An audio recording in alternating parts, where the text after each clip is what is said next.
ठीक है भाई, हम हमारे पास पेज नंबर 119 निकाल लीजिए और 6.1 का यूनिट है, उसकी सेकंड एक्सरसाइज करनी है हमें। तो हमने पढ़ा था स्पीक जेंटली, सही है, यानी मीठे बोल। तो एक्सरसाइज 2 में लिखा हुआ है कि work in pair and underline the following words in the poem. Next choose the suitable meaning from the box below and right it against the word. तो ये नीचे 8 जो है वो वर्ड दिए गए हैं टेबल के अंदर। जैसे पहला वर्ड है अनएंडिंग टाइम या forever, tone of voice, tired, spoil, cause unhappiness, rude और रफ, सॉफ्टली एंड काइंडली और ओल्ड। ठीक है, और इसके नीचे यहाँ 8 वर्ड लिखे गए हैं। पहला वर्ड क्या है? Gently, harsh, MAR mayor, accent, aged, grief, care worn और एटर्निटी। तो पहले तो ये जो लफ्ज़ हैं जेंटली, इसको आपको अंडरलाइन करना है जाके अपनी पोयम में। देखें जेंटली कहाँ लिखा है, पहली ही लाइन में लिखा है। ठीक है, दूसरा लफ्ज़ है हार्श। हार्श कहाँ लिखा है? तीसरी लाइन में लिखा है। लेट नो हार्श वर्ड्स मार। ठीक है, और उसके बाद लफ्ज़ है MAR मेयर, ये भी यहीं लिखा है तीसरी लाइन में। और चौथा लफ्ज़ है एक्सेंट। एक्सेंट कहाँ है? अंडरलाइन करते जा रहे हैं आप लोग। सेकंड पैराग्राफ की तीसरी लाइन में लिखा है accent, teach it in essence soft and mild. उसके बाद है एजिड। एजिड का मतलब क्या होता है? उम्र रसीदा। ये तीसरे बंद की पहली लाइन में लिखा है, speak gently to the aged one. उसके बाद है ग्रीफ। ग्रीफ का मतलब क्या होता है? सदमा। ये भी दूसरी लाइन में लिखा है तीसरे पैराग्राफ के, grieve not the care worn heart. और उसके बाद है केयर वॉर्न, उसी लाइन में केयर वॉर्न भी लिखा है। और एटर्निटी, एटर्निटी का मतलब लास्ट लाइन में, एटर्निटी शेल टेल, यानी आखिरत में ये बात पता चल जाएगी। ठीक है, तो आप बताइए जेंटली के क्या मायने? ऊपर जो 8 लफ्ज़ लिखे हैं उसमें से कौन सा लफ्ज़ जेंटली के लिए सही है? Softly and kindly. तो इसके सामने लिख लीजिए आप सॉफ्टली एंड काइंडली। उसके बाद वर्ड है हार्श, HARSH, हार्श। इसके क्या मायने होते हैं? र्यूड एंड रफ, यानी जब आप सख्त जुमला बोलते हो उसे कहते हैं हार्श। देखिए पहले बंद में लिखा हुआ है स्पीक जेंटली, यानी मुलायमत से बात करें, लेट नो हार्श वर्ड्स मार। तो इसको क्या बोलेंगे? र्यूड और रफ। उसके बाद नंबर 3 है MAR मार। इसका क्या मतलब होता है?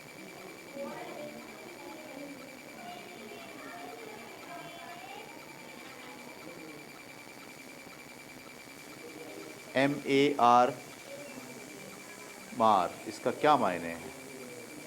ऊपर किसी लफ्ज़ में आ रहा है? जुमले की मुनासबत से क्या निकल रहा है? Late no harsh words mar, यानी सख्त लफ्ज़। हाँ, इसको छोड़ देते हैं, आगे पढ़ते हैं। एक्सेंट, एक्सेंट का मतलब होता है लहजा। तो दूसरा लफ्ज़ है टोन ऑफ वॉइस, इसमें लिख लीजिए आप टोन ऑफ वॉइस। ठीक है, और उसके बाद 5वां वर्ड है एजिड। एजिड का मतलब क्या होता है? एजिड के सामने क्या लिखेंगे आप? ओल्ड। उसके बाद है ग्रीफ। ग्रीफ का मतलब होता है दुख, दर्द, सदमा।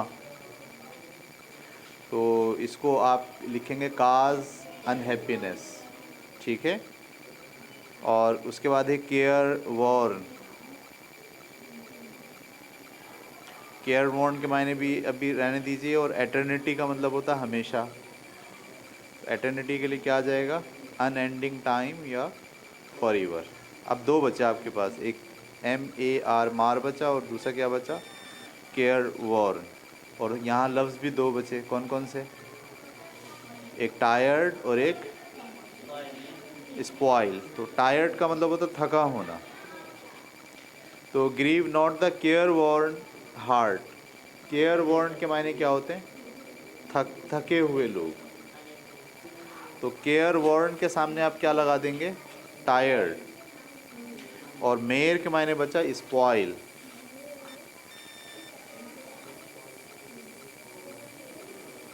स्पॉइल का मतलब क्या होता है, गला सड़ा हुआ कोई चीज़ हो, ख़राब। ठीक है। तो वहाँ जो जुमला था ना, speak gently let no harsh words mar, यानी बहुत नरमी से बात कीजिए, सख्ती और चीख पुकार के साथ बात मत कीजिए जो दूसरों को स्पॉइल करे। तो ये था जनाब एक्सरसाइज नंबर 2। अब हम आ गए एक्सरसाइज नंबर 3 और पेज नंबर, इसका पेज नंबर है आपका 120। ठीक है, चलें देखें। Read the text and match sentences in column A with column B. Write the answer in column C. Compare your answer with your partner. तो आपको पहले कॉलम में 6 जुमले लिखे हैं और उसका कटा हुआ हिस्सा दूसरे कॉलम में है, यानी आधा ए कॉलम में और आधा बी कॉलम में। तो आपको पता चलाना है ए कॉलम और बी कॉलम कौन सा होगा, और सामने कॉलम का नाम लिखना है ए के लिहाज से। तो लिखा हुआ है स्पीक जेंटली टू एवरीवन, और यहाँ जवाबात क्या हैं, so as not cause them unhappiness, it is impact on people's life, small but important, wipe out all the good work done to win people's love, teach them in a soft manner. तो क्या आ सकता है भाई, speak gently to everyone, to win people's love, आपके ख्याल में ये है। तो अभी फ़िलहाल लिख दीजिए, ए के सामने कौन सा है, ये पाँचवा, 5 लिख दीजिए नंबर, 5वां लफ्ज़ आ रहा है ना, speak gently to everyone to win people's love. तो टू विन पीपल्स लव कौन से जुमले में है, 5वें में है। तो आप कॉलम सी में 1 के सामने क्या लिख दें, 5। उसके बाद speak gently so as not to, आप सादा मीठे लफ्ज़ों में बात कीजिए ताकि ना हो पाए, क्या ना हो पाए,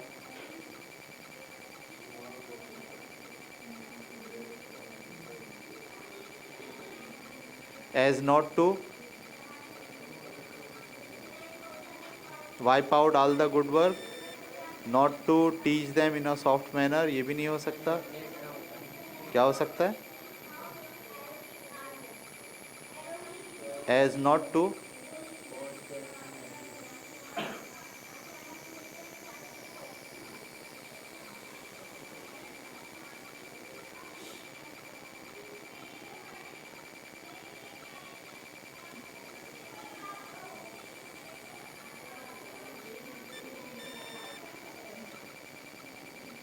सो एज नॉट टू, होए होए होए, मुझे तो ये लग रहा है स्मॉल बट इम्पॉर्टेंट।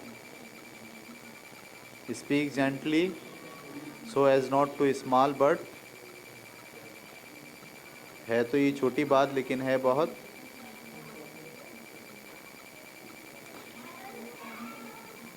चलें देखते हैं, अभी नहीं पता चला, तीसरा देखते हैं। Speak gently to little children and teach them in a soft manner, ये बात तो तय हो गई। तो तीसरे के सामने तो आ गया 6, पहले के सामने 5, तीसरे के सामने 6, दूसरा भी कंफर्म नहीं हुआ। उसके बाद speak gently to old people, बूढ़े लोगों से नरमी से बात करें, so as not to cause them unhappiness, ताकि उन्हें अनहैप्पीनेस नहीं मिले। तो चौथे के सामने क्या आ गया, 1। ठीक है। 5वां speak gently as it is something, इसके सामने आएगा स्मॉल बट इम्पॉर्टेंट, सही है, speak gently as it is something, और इसके सामने तीसरा आ जाएगा। तो अब कौन सा बचा,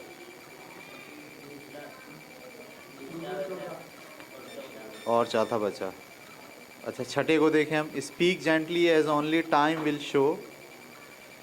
आप नरमी से बात करें क्योंकि वक्त ये बताएगा। क्या बताएगा वक्त?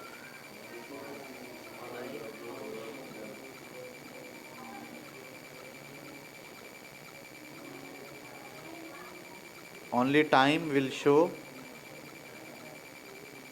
Wipe out all the good work done. ये क्या बात हुई? It's impact on people's life, ये सही है। Speak gently as only time will show. आप नरमी से बात करें क्योंकि वक्त बताएगा इट्स इम्पैक्ट, कि इसका क्या इम्पैक्ट होगा ऑन पीपल्स लाइफ। तो 6 के सामने 2 आ गया, और 2 के सामने आखिरी में क्या बचा? Wipe out all the good work done. तो जुमला क्या बना? स्पीक जेंटली, दूसरे का स्पीक जेंटली। आप नरमी से बात कीजिए ताकि आपका सारा काम जो है, अच्छा काम ख़राब ना हो जाए। क्लियर हो गया सारा ये? चलें अब हम आगे एक्सरसाइज नंबर 4, और ये भी पेज नंबर 120 पर है।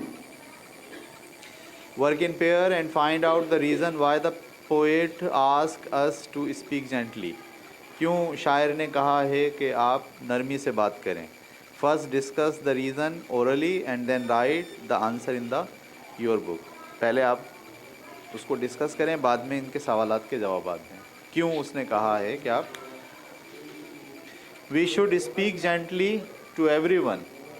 हमें सबसे नरमी से बात करनी चाहिए। बिकॉज, क्यों करनी चाहिए?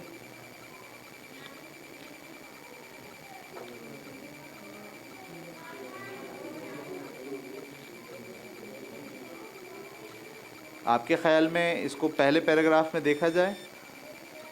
Speak gently, it is better far to rule by love than fear. उसने ये बात इसलिए की है कि लोगों के साथ मोहब्बत से पेश आना ज़्यादा बेहतर होता है खौफ के साथ पेश आने से। यानी आप खौफ के ज़रिए तो हुकूमत नहीं कर सकते लोगों पर, लेकिन मोहब्बत के ज़रिए हुकूमत कर सकते हैं। तो यहाँ आप क्या लिखेंगे? टू एवरीवन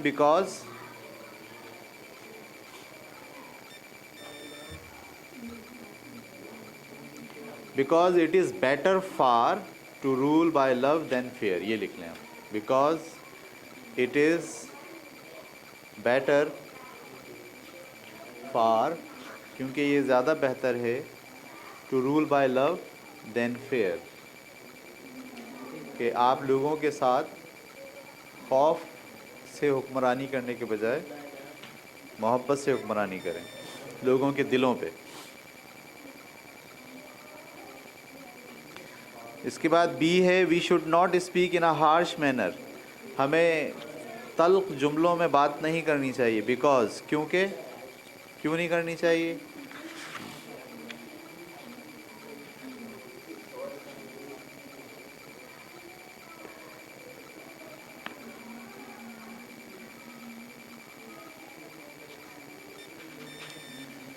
इसमें जो लफ्ज़ इस्तेमाल किया ना, ये अब आप इसको देखें, पहले बंद के दूसरे दो, जो आखिरी 2 लाइनें, स्पीक जेंटली, नरमी से बात कीजिए, लेट नो हार्श वर्ड्स, आप अपने तल्ख जुमलों को मार, स्पॉइल होने ना दीजिए। सही, तबाह होने ना दीजिए। किस चीज़ को तबाह होने ना दीजिए? The good we may do here, उन सारे कामों को जो हमने यहाँ अच्छे किए हैं।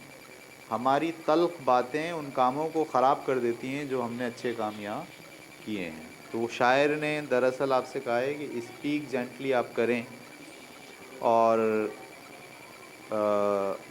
सख्त अल्फाज बयान नहीं करें। क्यों बयान नहीं करें? ताकि आपका अच्छा काम बर्बाद ना हो जाए। तो आप इसके बारे में क्या लिखेंगे? We should not speak in a harsh manner because the good we may do here, ऐसे लिखें, the good we may do here should not spoil. लफ्ज़ मार था, उसके लिए हमने क्या इस्तेमाल कर लिया? स्पॉइल। ठीक है। उसके बाद हम आगे तीसरे सवाल पे। We should teach children in a soft manner, हमें बच्चों को सॉफ्ट मैनर में सिखाना चाहिए। बिकॉज, क्योंकि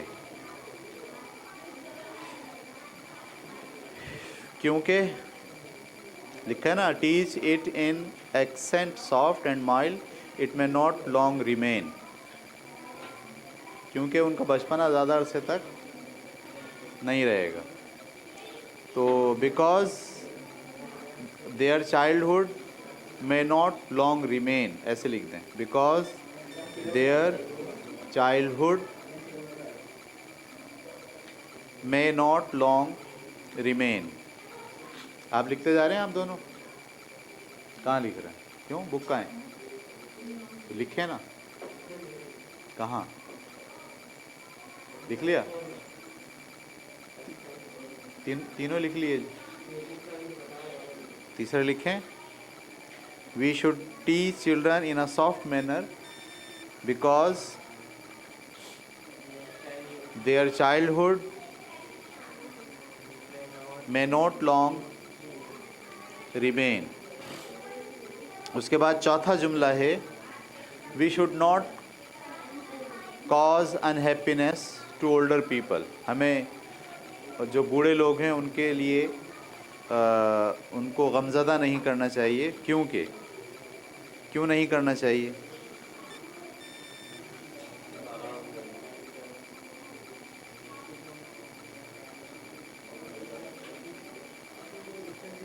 क्योंकि उनकी ज़िंदगी जो है वो थोड़ी है और उन्हें पुरसुकून अंदाज से रुखसत होना चाहिए। तो इसके लिए क्या लिखेंगे? Whose stands of life are nearly run, let such in peace depart। ये दोनों लाइनें लिख सकते हैं आप तीसरे पैराग्राफ की आखिरी वाली। Whose sands of life are nearly run, ये अदबी लिहाज से है। Let such in peace depart। उसके बाद पांचवा सवाल है, speak gently is a small but important thing. ये एक बहुत छोटी चीज़ है लेकिन अहम है। क्यों, क्यों अहम है? इसलिए अहम है, आखिरी पैराग्राफ में देखें, it is a little thing dropped in the hearts deep well, यानी लोगों के दिलों में गहराई तक उतरती है। और उससे क्या होता है? The good the Joy that it में ब्रिंग, हमेशा के लिए उसकी